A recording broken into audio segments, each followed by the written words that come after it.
হতাশা মাদক দিয়ে দূর হয় না। হতাশা দূর হবে, বলে দিব, তিনটা জিনিস, মাত্র তিনটা। কয়টা ভাই? এক, 5 ওয়াক্ত নামাজ। এক কি? নামাজে আপনি অজু করে সিজদা দেন, ইনশাল্লাহ আপনার মনে প্রশান্তি না আসলে আমাকে এসে বলেন যে আসলে। চোখের পানি, মনের আবেগ যা আছে আপনার ভিতরে, কষ্ট, দুঃখ, যন্ত্রণা, সব আল্লাহকে ঢেলে দিবেন ইনশাল্লাহ। নিজের আবেগ ধরে রাখবেন এখানে, আপনি আল্লাহর জন্য ঢেলে দিবেন। মানুষকে আবেগ দেখা কি লাভ? মানুষ আপনার চোখের পানির মর্ম বুঝবে? মানুষ কি মানুষের চোখের পানির মর্ম বুঝে? আপনার পিতা যদি মারা যায়, আমার কাছে এসে দোয়া চান, কান্নাকাটি করে, আমি দোয়া করতে পারবো, কিন্তু আমি কিন্তু আপনার ফিলিংসটা বুঝতে পারবো না। আপনার অনুভূতি কে বুঝতে পারবেন? আল্লাহ পাক আপনার ঘাড়ের রগের চেয়েও কাছে আছে। সুবহান সুবহান, আল্লাহ পাক ঘাড়ের রগের চেয়ে কাছে আছে। গতকালকে বাংলাদেশের একজন বরেণ্য আলেমের সাথে একটা কনফারেন্সে ছিলাম। উনি বলছিলেন যে এক ব্যক্তি, এটা শোনেন, এক ব্যক্তি খুব তার শখ যে তিনি সাহাবীদের মতো নামাজ পড়া শিখবেন। কথা বুঝতে পারছেন? সাহাবীদের মতো নামাজ শিখবেন। তো একজন বরেণ্য আলেমের কাছে এসেছেন, এসে বলছেন যে আমাকে সাহাবীদের মতো নামাজ শিখিয়ে দেন। তখন সেই আলেম আরেকজন আলেমের সন্ধান দিয়েছেন, যা তুমি তার কাছে যাও, তিনি শেখাবেন। তো সেই ব্যক্তি একটু অবাক হয়েছেন, কারণ যাকে প্রশ্ন করেছিলেন তিনি অনেক বড় মুহাদ্দিস, আর যার কাছে পাঠানো হচ্ছে তিনি অত বড় মুহাদ্দিস নন, কিন্তু আবেদ, আমল করেন। তাকে গিয়ে বলছেন উনি আমাকে পাঠিয়েছেন সাহাবীওয়ালা নামাজ শিখিয়ে দেন। তখন তিনি বলছেন ঠিক আছে, সুন্দর করে ওযু করে আসো, সুন্দর করে ওযু করে আসো। ওযু করার সময় খালি খেয়াল রাখবা যে আমি ওযু করছি শুধু আল্লাহর সন্তুষ্টির জন্য। কি খেয়াল রাখবেন? ওযু করছি শুধু আল্লাহকে রাজি খুশি করার জন্য ওযু করছে, আর কোনো উদ্দেশ্য নাই আমার। ওযু করতে যাচ্ছে, তিনি আবার বলছেন দাঁড়াও, শুধু আল্লাহকে রাজি খুশি করার জন্য ওযু করো। আবার শুরু করছেন, আবার বলছেন শোনো, শুধু আল্লাহকে রাজি খুশি করার জন্য ওযু করো। এভাবে বলতেই আছেন, নামাজে দাঁড়িয়েছেন, দাঁড়ানোর আগে বলছেন শোনো, শুধু আল্লাহকে রাজি খুশি করার জন্য নামাজ পড়ো। বলতেই আছেন। এক পর্যায়ে সে ব্যক্তি নামাজ শুরু করলো, নামাজে মনোযোগ এদিক ওদিকে যায়, আর তার মাথায় এটা আসে, এই শুধু আল্লাহকে রাজি খুশি করার জন্য আমাকে নামাজ পড়তে হবে, শুধু আল্লাহকে রাজি খুশি করার জন্য নামাজ পড়তে হবে। এই চিন্তা তার মনের মধ্যে ঘুরপাক খাচ্ছে। এভাবে নামাজটা সে শেষ করে চিন্তা করছে যে নামাজ তো পুরোপুরি মনোযোগ দিতে পারলাম না। বারবার মাথার মধ্যে এরকম চিন্তা আসছে, আল্লাহ আমাকে তুমি মাফ করে দাও, নামাজটা আমার মনে হলো না ঠিক মতো। তখন সে ফিরে এসে তার সে ওস্তাদকে বলছেন আমার তো নামাজ এরকম করে পড়লাম, কিন্তু শেষমেশ মনে হলো যে নামাজটা হয়তো কবুল হয় নাই, আল্লাহর কাছে খুব মাফ চাইলাম, আল্লাহ আমাকে মাফ করে দাও, নামাজটা মনে হলো না। তখন সেই যে প্রথম ব্যক্তি যিনি পাঠিয়েছেন তিনি বলছেন এটাই হলো সাহাবীওয়ালা নামাজ। তারা আল্লাহকে রাজি খুশি করার জন্য নামাজ পড়তেন, নামাজ শেষ করে আল্লাহর কাছে ইস্তেগফার করতেন, আল্লাহ কিছুই হলো না, কিছুই হলো। আমার কথা কি বুঝতে পারছেন? অতএব আল্লাহকে রাজি খুশি করার জন্য আপনি আপনার আবেগ, আপনার ইবাদত সব ঢেলে দিবেন, অন্য কারোর কাছে কিছু পাওয়ার আশা করেন। আমাকে আল্লাহ পাঠিয়েছেন দুনিয়াতে নামাজ পড়তে, রোজা রাখতে, দিনের প্রচার করতে, দিনের জ্ঞান অর্জন করতে, এই তো। তা আমি একজন মেয়ের জন্য জীবন নষ্ট করে দিব কেন? আমি তাহলে আল্লাহর কাছে কি মুখ দেখাবো, আর নবীর কাছে কি মুখ দেখাবো? ওখানে গিয়ে বলবো আল্লাহ আমি আমার অমুক প্রেমিকার জন্য আশেক হয়ে একদম জীবন দিয়ে দিয়েছি, আত্মহত্যা করেছি?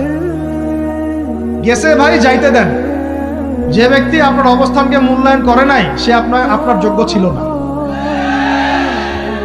এখন আপনি কি করবেন? নিজের অবস্থান উন্নত করেন, আপনার পিছনে লাইন ধরে ঘুরবে ইনশাআল্লাহ। এটাই বাস্তবতা। দুনিয়া খুব খারাপ জিনিস।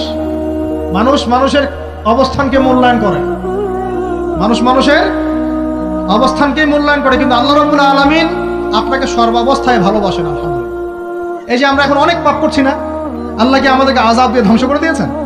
আল্লাহ পাক এখনো আমাদেরকে ভালোবাসেন, রহম করেন, আল্লাহ পাক অপেক্ষা করছেন কখন তওবা করবে, আমি তওবা কবুল করব। এই কখন আমার বান্দা খালি একবার বলে আস্তাগফিরুল্লাহ, আল্লাহ পাক সাথে সাথে মাফ করে দিবেন। আর সেই আল্লাহকে ভুলে আপনি কার পিছনে ছুটছেন?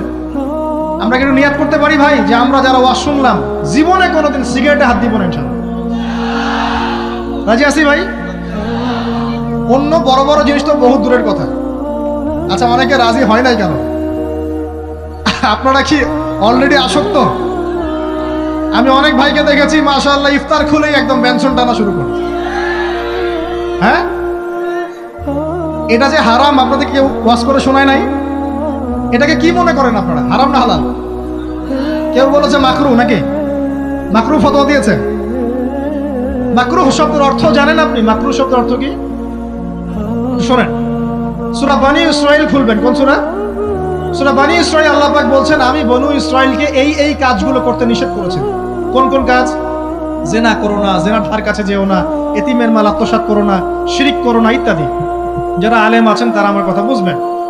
এই কাজগুলোর পরে আল্লাহ পাক বলছেন যে এই প্রত্যেকটা কাজ আল্লাহর কাছে মাকরুহ, অপছন্দ।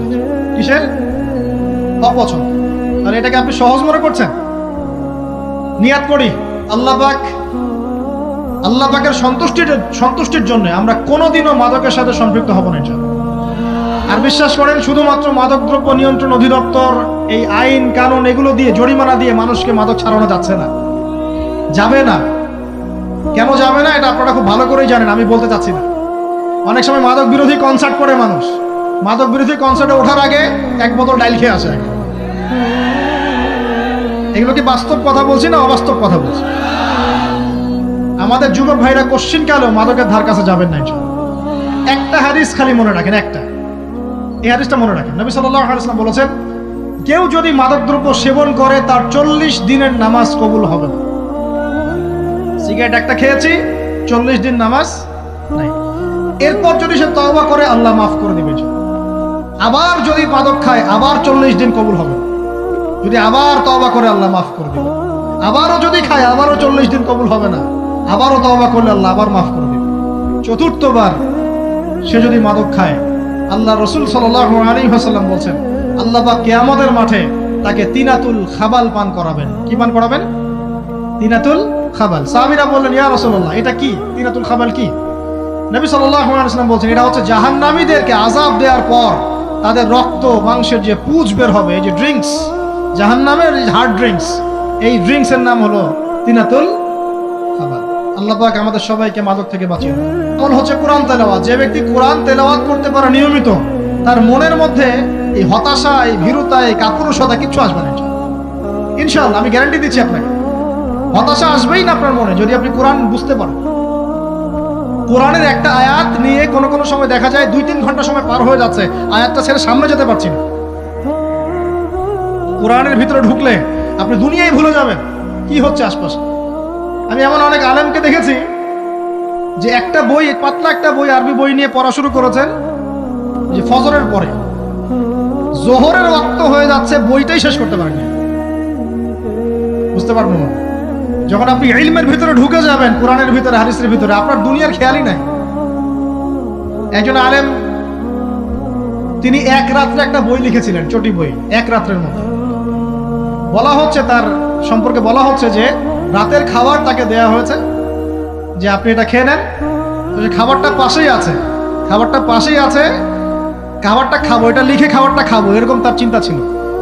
ফজর হয়ে গেছে, বই লিখাও শেষ, খাবার এই অবস্থায় পড়ে আছে, ডুবে গেছেন ভিতরে, খাওয়ার মাথায় খেয়াল নাই। এরকম হয়। একজন মনীষী, বিখ্যাত মনীষী, রিয়াদুস সালেহিন কিতাবের রাইটার, সংকলক আল্লামা নববী রাহিমাহুল্লাহ, এরকম সারা রাত চলে গেছে, পাশে 2টা খেজুর, ওই 2টা খেজুর খাওয়ারই সময় পান। হাদিস নিয়ে গবেষণা করতে রাত পার হয়ে গেছে। আমি বলতে চাচ্ছি, যখন ইলমের ভিতরে, কোরআন হাদিসের ভিতরে ঢুকে যাবেন, আপনার দুনিয়ার খেয়াল আপনার চলে যাবে।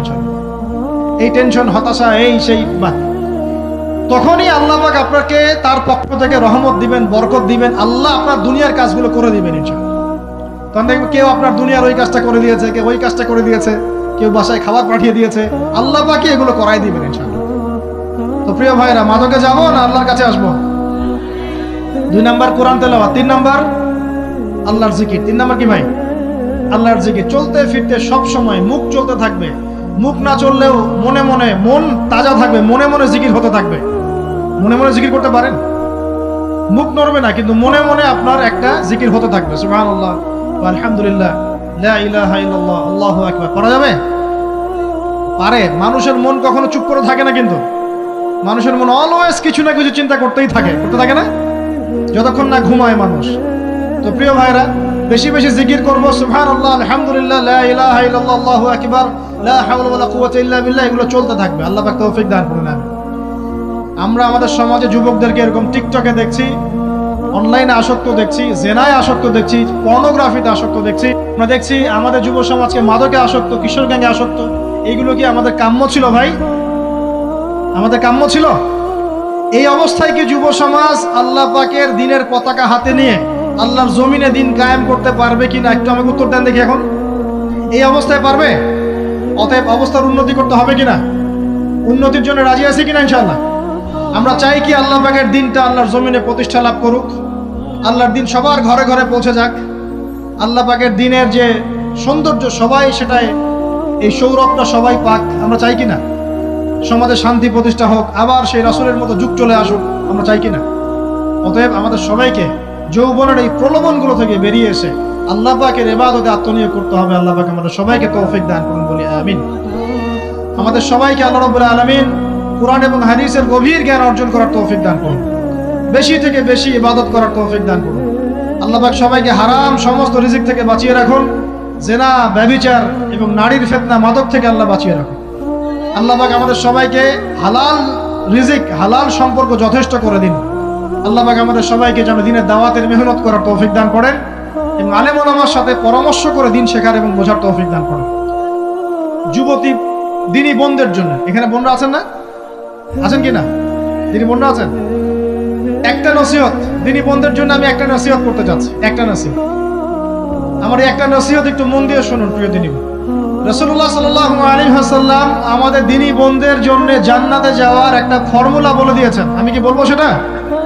আচ্ছা, রাসূলুল্লাহ সাল্লাল্লাহু আলাইহি ওয়াসাল্লাম বলেছেন আমাদের দিনী বোনেরা, আমাদের মায়েরা, এই নারী জাতি মাত্র 4টা কাজ করলে জান্নাতের যে কোনো দরজা দিয়ে ইচ্ছা প্রবেশ করতে পারবে ইনশাআল্লাহ। খুশি হন নাই? কয়টা কাজ? মাত্র 4টা। এক, যদি আমাদের দিনী বোনেরা 5 ওয়াক্ত নামাজটা ওয়াক্ত মতো পড়ে, আল্লাহ পাক তৌফিক দান করুন, বলি আমিন। 2 নাম্বার, যদি তারা রমাদান মাসের রোজাটাকে ঠিক মতো আদায় করতে পারে। 1 নাম্বার 5 ওয়াক্ত নামাজ ঠিকঠাক আদায় করা, 2 নাম্বার রমজান মাসের সাওম রাখা, 3 নাম্বার তাদের লজ্জাস্থানের হেফাজত করা, মানে শরঈ পর্দা মেনটেন করা, শরঈ পর্দা মেনটেন করা।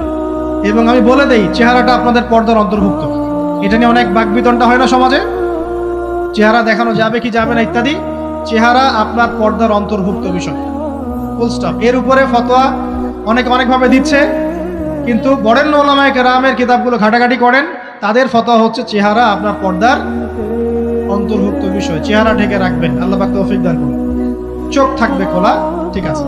4 নাম্বার, স্বামীর আনুগত্য করতে হবে। স্বামীর আনুগত্য, এই যে আনুগত্য শব্দ শুনলেই মানুষের একটা মানে নেগেটিভ ধারণা তৈরি হতে পারে। স্বামীর আনুগত্য মানে কি আমি তার দাসত্ব করব? আনুগত্য মানে, প্রিয় দিনী বোন, আনুগত্য মানে দাসত্ব নয়। আনুগত্য মানে কোরআন সুন্নাহর যে বিধানগুলো আপনার স্বামী আপনাকে পালন করতে বলবে, আপনি সেগুলো করবেন, আপনি করতে বাধ্য। কিন্তু স্বামী যদি কোরআন সুন্নাহ